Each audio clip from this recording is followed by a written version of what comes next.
Welcome back to Bull Sessions here on 680 KFEQ. Got a question that you want Brad to answer on the show? Got an idea for the show?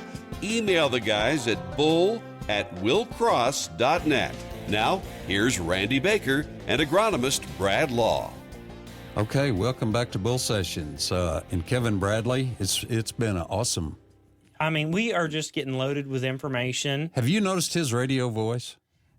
It's better than yours, Randy. Well, I was thinking about asking Miles. We may. Never mind. Oh, I got to get on. You're going to try to. Never mind. You're going to trade me for Kevin. No, not you. Okay, if I'm going to be replaced by somebody, I just as soon it be Kevin Bradley. Okay, he would be awesome. But you're probably going to have to add a zero, like a whole another comma into the salary to be able to afford it. That could be because he is that good. He's worth it. Every bit of it. He is. And here's somebody else worth it. I'm going to do a focus on the farmer. Okay. Who are you telling me about? Have you heard of the Kagy family of Maysville, Missouri? Yes, I have. They do eggs like we were talking about early. They do eggs. They do a little bit of everything out there. They've got some sheep. They've got everything. They've got row crop. They got a feedlot. They got a feedlot. Cow herd. Joe and Joyce, his wife, and their son Barry and his wife Kathy, they've been out there farming for good long while. Yep. Family farm, you know how we like that. They're we promote off of Highway 6. Yes. Outside of Maysville. Yep, west of Maysville. They have two sons, Barry and Kathy do. Now, they're not actually on the farm, but they work ag-related jobs. That's Bryant, all right. He's a customer service rep for John Deere in Grand Island, Nebraska. And Britt, he's the manager of Bungie Grain in McGregor, Iowa, over on the Missouri River. Oh, well, we like our tractors and we like our grain elevators. And we like the chickens. We like the beef. I mean, we like lambs. This is our kind of people, Randy. It is our kind of people. Another thing, we talked about ladies in ag a while ago. Kathy, been around the farm forever, but she's also an entrepreneur. That's a big word for you, Randy. What do you think? Can you spell that? Yeah. Never mind. I had to ask you to look it up the other day. And I asked Siri how to look it up. Siri knows. Kathy owns the Subway there in Maysville. Yes. And she's also partners on the one in King City, Missouri. You know where that is? Yes, right uptown. And Gallatin, Missouri. We like our small town business owners. We do. We love that. Contributing, giving back. That's what they're all about, the whole Kagy family. Like I said, Joe and Joyce, they've been there for a long time, supporting the community. Another thing, they're just an awesome farm family. They are. And we love them, and our hats off to them. They're very devoted members of the Oak Christian Church there. You remember? I preached there one Sunday, and you came. I know. I did, and I didn't fall asleep. And you went over your time, just like you do trying to do the radio. I know, I do. I did go over again. But God bless the Kagy family and for all they do and stand for. They're all about, like we're all about, faith, family, freedom, and farming. All right. Big if deal. you know somebody that's interested in faith, family, and farming, and you think they'd make a great focus on the farmer, send us an email, bull@willcross.net. And tell us, hey, this farmer is doing an awesome. I think you need to lift them up or spotlight this guy or family, or if you have a woman in ag, send us an email. Let us know. Check us out on the Facebook at Will Cross Bull Sessions. And, send us a message and say, hey, this is this family, focus on us. This woman is doing great things in ag. Let us know. And we will put them on. We'll put them on the show and give them a big shout out. Yes, points of light. Points of light. Maybe you're not into the computer thing. Give us a call. The old phone still works most of the time. What's the number? It is 660-48. Whoa! Oh, you made me mess that up, Randy. That's that 660-535-444. Miles can't even save you on that one. I know. I almost gave my cell phone number out. I threatened to give Andrew's cell phone number out, and I almost give mine out. So anyway, here's what we do. Let's get Kevin back on here and talk to Kevin. Kevin, are you there? Yeah, I'm still here. Sorry to keep you waiting so much. Bradley gets a little long-winded. Yeah. Not a problem. Okay. Talking about Dicamba with Kevin Bradley from Missouri University. He's top-notch weed scientist. He's famous in our eyes. We think the world of him. So, Kevin, tell our listeners a little bit more about the Dicamba dilemma. We were talking about, what was it, temperature inversions, Yep. volatilization, and all that good stuff, if I'm thinking right. Yep. Yeah.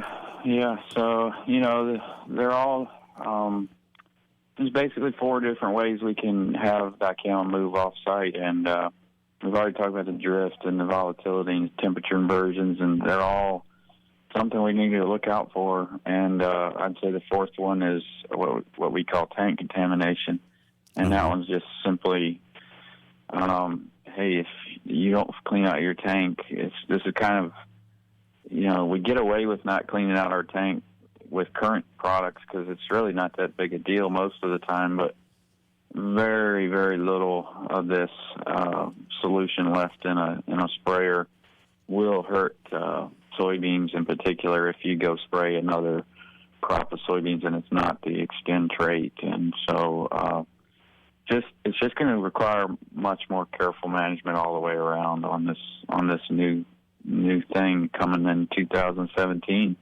Well, that's a good point. Telling guys to be careful, slow down, and not just, we got to go. And, I mean, we've had guys come in during planting time and not even, grab a cup of coffee and can't hardly even sit down. Said, I got to get beans. I got to get back to planting and go. Or spraying. Or to spray. I've had phone call at 9 o'clock at night and say, hey, can I keep on, do you think I should keep on spraying? And I'm like, well, honestly, I'd shut it down and wait till tomorrow morning and see the conditions then. We got to get these guys to slow down. There is always tomorrow, and it's better to wait and spray in good conditions than it is to go ahead and do it and chance spraying with issues and having an oops. Yeah. Absolutely. And you were talking about that tank contamination. You're probably talking about plastic spray tanks. That would be something versus stainless steel. What are your thoughts on those? Is one better than the other? And what do you do if you have a plastic tank? Well, yeah. I mean, so there's some data out there, and you're more likely to have issues with a plastic tank than a stainless steel. But having said that, it's not like that. No matter what you're going to do, dicamba is going to hang up in a plastic tank. It just means if you have that, we recommend triple rinse and the detergent. One of those must be with a detergent-based cleaner, and there's just not a lot of people that really probably do that on any regular basis. So, but it's not just the plastic. I mean, the stainless steel, we still recommend that, but we just know that with the stainless steel, it's, I guess it's a little easier to get clean than the plastic is what the data is showing. Okay. Now, earlier I mentioned the Mow Guide 171, and I think that is a book that every farmer should have that the University of Missouri puts out, and I believe your name's on it, mentioned in it. Can you tell me a little bit about the charts in that book and why they're so important? Well, thank you for that comment. We have a number of publications, and we put out there, for farmers to give you so the ratings in that book, for example, the tables and everything, those are based on our unbiased research results and what we think works and what sometimes doesn't work, and we put it in there, and so, that's kind of what makes us, University Extension. That's what we're here for, because you're not going to get that from a company usually. I mean, that's selling that particular product. So that's what we do. But all of those guides and sheets and publications, one way to see everything that we have available is just go on Weed Science. It's all one word, weedscience.missouri.edu, and you can just click on the publications tab, and you can see what we have available on there. All right, and you've got some great PowerPoints on there, and you mentioned a training event earlier. Yeah, so I really like for your listeners to really try to attend a training event on Dicamba this winter. We're hosting one. I guess the closest one to your location is in Maryville, and it's going to be on March 2nd. It's starting at 1 o'clock. We're only talking about 2.5, 3 hours of your time. We don't want to keep people just at an all-day meeting or anything, but because this is such a specific